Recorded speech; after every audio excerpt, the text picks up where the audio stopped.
Ma petite fille, elle était vraiment à 3 cm, quoi, juste là devant, quoi. Et traumatisée, moi pareil, j'en ai rêvé toute la nuit, j'en ai pas dormi, j'en ai cauchemardé. J'ai toujours cette image de chien avec une mâchoire mais énorme de molosse qui tenait mon petit chien. Ils ont beaucoup de mal à se remettre de ce qui aurait pu être un vrai drame. La petite fille de 2 ans et demi va être suivie par des pédopsychiatres après cette scène ultra violente qui s'est déroulée juste devant la clinique vétérinaire où travaille Florian. J'ai entendu des cris et des aboiements de chiens. Je suis sorti et le chien s'était engouffré dans une voiture. On a mis la petite dans la voiture et le chien a réussi à se faufiler à fond comme un fou. Et il a chopé notre petit chien et l'a estourbi complètement, quoi, jusqu'à ce qu'il meure, quoi. Et le vétérinaire est intervenu.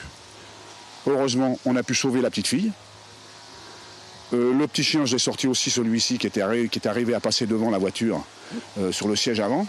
Et l'autre, il l'a jamais lâché. Je lui ai tapé dessus et tout. Il n'a même pas bronché de rien. Il a le propriétaire qui me regardait en me faisant les gros yeux, comme disait, parce que j'étais en train de taper son chien. Puis il est en train de tuer le mien, déjà, qui était mort, déjà. Le vétérinaire a tenté de maîtriser le pitbull avec une sorte de lasso, sans aucun succès. Il a pris alors la décision d'euthanasier un animal connu dans le centre commercial pour ses divagations qui avaient déjà failli mal tourner à plusieurs reprises. Je l'ai opéré hier matin, après le drame d'ailleurs. Je suis allé à la clinique chercher en urgence de quoi euthanasier le chien et j'ai euthanasié son chien dans la voiture alors que le chien ne lâchait pas le petit chien, il était fou. C'est un chien qui est dit dangereux, hein, c'est un de type molossoïde, pitbull, donc il n'était déjà pas en règle et on leur avait prévenu que s'il s'échappait encore, il risquerait d'avoir un drame dans le parking et c'est arrivé hier. La réaction de la famille propriétaire du chien qui habite à 30 mètres de là est encore plus sidérante. L'un de ses membres course le vétérinaire dans l'intention de le rosser et malgré la présence des gendarmes, se défoule sur la voiture des victimes.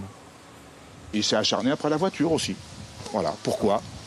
La voiture lui a rien fait, notre chien lui a rien fait et on a tout. Enfin, je veux dire, on comprend pas. Comment va la petite ?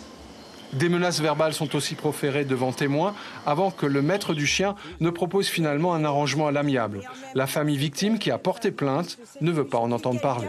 Oui, parce qu'ils vivent ensemble depuis... Quelle amiable on peut faire quand on possède un chien de guerre comme ça? On peut pas s'arranger à l'amiable, on fait la guerre. C'est pour faire la guerre. C'est des chiens, c'est des tueurs. Donc on peut pas... Soit on est raisonnable ou pas. Alors s'ils veulent pas être raisonnables, tant pis. Moi je reste dans la normalité humaine, quoi.